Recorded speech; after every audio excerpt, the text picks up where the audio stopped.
la fille de la montagne Parvata est la fille de la montagne, c'est-à-dire du dieu Himavat, appelé aussi Parvata, l'Himalaya personnifié.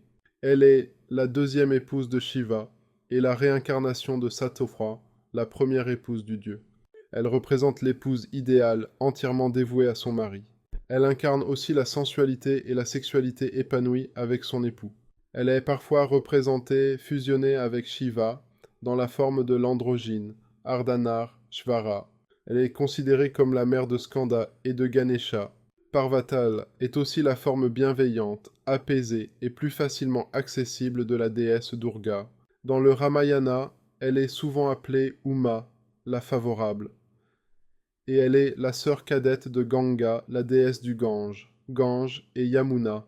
Parvata est connue pour avoir pratiqué deux grandes ascèses, tapas. La première fut pour séduire Shiva, en méditant silencieusement sur une montagne près de la sienne, Kama. La seconde fut pour reconquérir la faveur de son époux, en se débarrassant de son teint sombre, Adi. Elle devient alors Gauri, la claire, et sa peau sombre donne naissance à la déesse terrible Kali. Par ses pratiques ascétiques intenses, en principe réservées aux hommes, Parvata brave les conventions de son milieu en faisant preuve d'un caractère particulièrement déterminé et audacieux. Les disputes et les réconciliations de la déesse avec son époux sont fréquentes. Elle symbolise les crises et les cycles de la vie. Parvata aime particulièrement jouer au dé avec Shiva.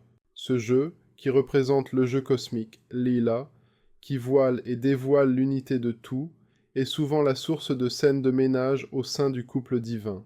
Plusieurs textes racontent aussi comment Parvata, figure de l'illusion cosmique, Maya, arrive, parfois même en trichant, à dépouiller Shiva de tous ses biens.